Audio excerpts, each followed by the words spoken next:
साथियों, मैं स्नेहता देवी, सहायक आचार्य राजकीय विधि महाविद्यालय कोटा से।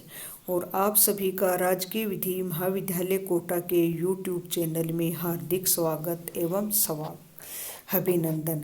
और मैं आशा करती हूँ कि आप अपने घर पर स्वस्थ होंगे, सुरक्षित होंगे और आपका परिवार भी स्वस्थ होगा, सुरक्षित होगा। इन्हीं शुभकामनाओं के साथ पर्यावरण विधि में शुरू करते हैं आज का टॉपिक। अपन ने पहले सेक्शन 20, वैसे तो 25 तक अपन ने चर्चा कर ली थी, लेकिन आज 25 और 26 और 27 धारा 25, 26 और 27 पढ़ेंगे। और आप ये भी जानते हैं कि अपना जो अब फिलहाल कोर्स चल रहा है वो है वायु प्रदूषण निवारण नियंत्रण अधिनियम 1981। तो इसी एक्ट के तहत अपने को आज ये 3 सेक्शन पर अपन देखते हैं कि ये तीनों धाराएं पर्यावरण से संबंधित क्या क्या कहती हैं, इसमें क्या क्या प्रावधान है। तो जानकारी धारा 25 ये कहती है जानकारी प्राप्त करने की शक्ति।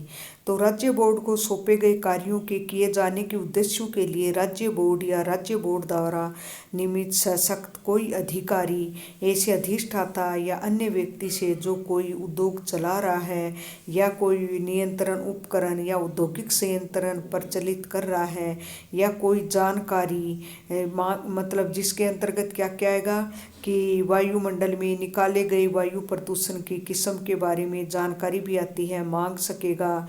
और ऐसी जानकारी के सही होने की जांच करने के उद्देश्य से राज्य बोर्ड को या ऐसे अधिकारी को जो उस परिसर का निरीक्षण करने का अधिकार होगा और ऐसा उद्योग, नियंत्रण उपकरण, औद्योगिक संयंत्र चालान या परिचालित किया जा रहा है। ये धारा 25 में प्रावधान है।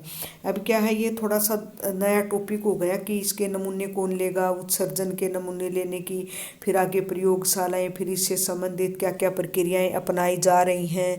इससे संबंधित बड़ा क्वेश्चन भी आता है आपके सेमेस्टर एग्जाम में। तो इस टॉपिक को सेक्शन धारा 26 से जो आगे है इसको थोड़ा सा आप ध्यान से तैयार करना। इस टॉपिक को वायु या उत्सर्जन के नमूने लेना, तो कौन लेगा, किस प्रकार लेगा, किसको ये पावर दिए गए हैं, ये सब इसके अंतर्गत अपन देखेंगे।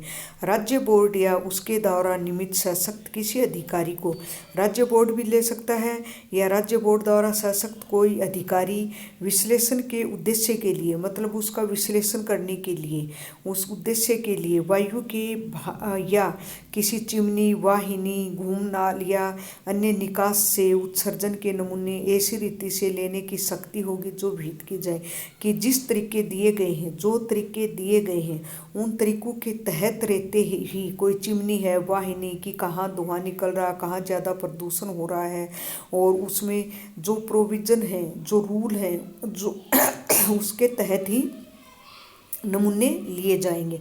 राज्य बोर्ड समय भी ले सकता है, उसके द्वारा सशक्त अन्य कोई अधिकारी भी ले सकता है।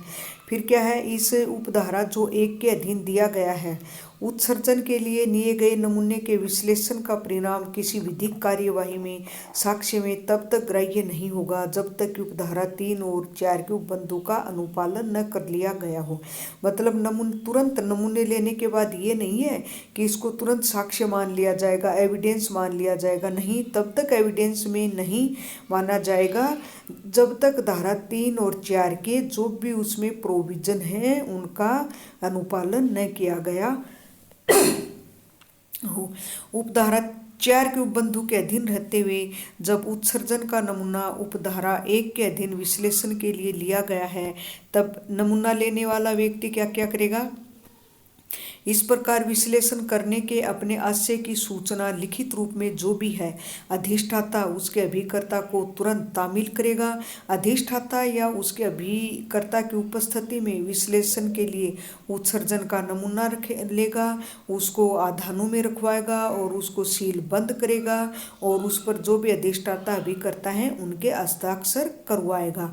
फिर जो भी मान्यता प्राप्त प्रयोगशाला है वहाँ पर उनको अविलंब बिना देरी किए वहाँ पर उनको भेजेगा और अधिष्ठाता उसके अभिकर्ता जो भी हैं वो प्रयोगशाला में अविलंब वहाँ पर भेजेगा। फिर क्या, इसके अधीन विश्लेषण के लिए उत्सर्जन का जो नमूना लिया जाता है नमूना लेने वाला व्यक्ति अधिष्ठाता या उसके अभिकर्ता जो उपधारा 3 के खंड 1 के अधीन सूचना की तामील करता है, तो जब तामील करने पर उसको उपस्थित होना चाहिए। लेकिन तामील होने के बाद भी यदि अधिष्ठाता या अभिकर्ता जानबूझकर अनुपस्थित रहता है, वहाँ नमूना लेने वाला व्यक्ति विश्लेषण के लिए उत्सर्जन का नमूना लेगा और नमूने को आधान या आधानों में रखवाएगा, जिसे चिन्हित और सीलबंद किया जाएगा और नमूना लेने वाला व्यक्ति उस पर हस्ताक्षर करेगा। ऐसे मामले में जहाँ नमूना लिए जाने के समय अधिष्ठाता या उसका अभिकर्ता उपस्थित है, किंतु उपधारा इसमें सीलबंद जो किया गया है आधान या आधानों पर हस्ताक्षर करने से इनकार करता है, वहाँ चिन्हित और सीलबंद आधान या आधानों पर नमूना लेने वाला व्यक्ति हस्ताक्षर करेगा।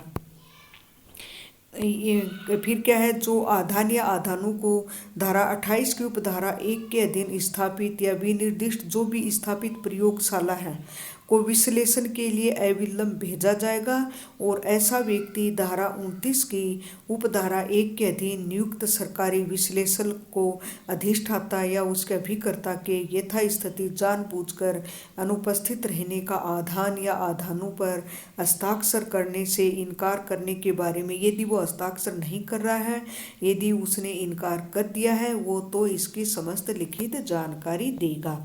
फिर क्या है, धारा 27 के अंतर्गत क्या दिया हुआ है कि धारा 26 के अधीन जो नमूने लिए गए हैं उनके विश्लेषण के परिणाम की रिपोर्ट।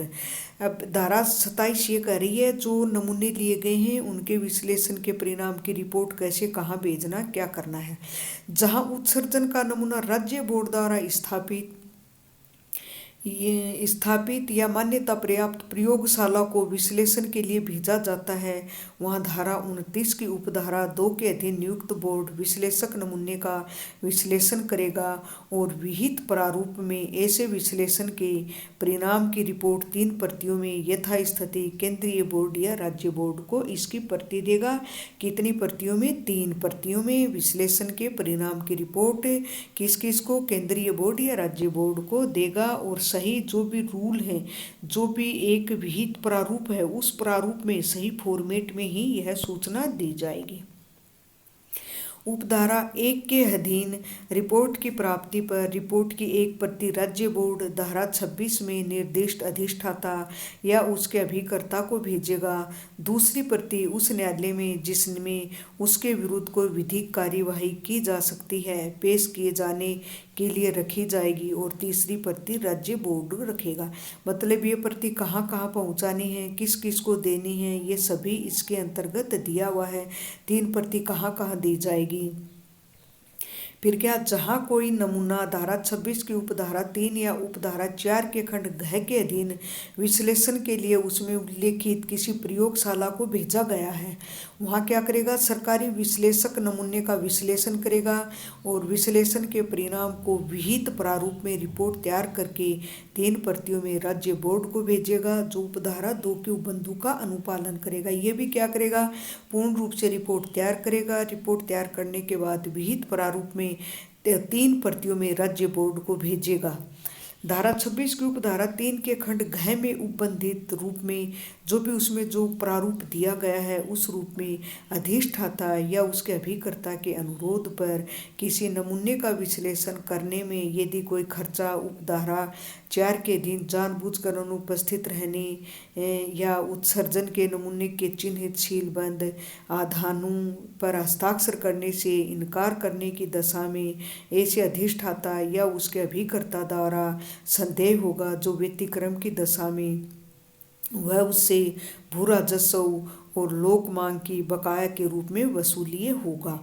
कि इसके अंतर्गत समस्त प्रोविजन दिए गए हैं कि कैसे कैसे लेना है, क्या क्या करना है और कब हस्ताक्षर करने से मना कर देगा तो क्या प्रावधान है, और उस जो नमूना लिया गया उसका विश्लेषण कैसे किया जाएगा, कौन सी प्रयोगशाला में किया जाएगा, किसको रिपोर्ट भेजी जाएगी, कितनी प्रतियों में दी जाएगी।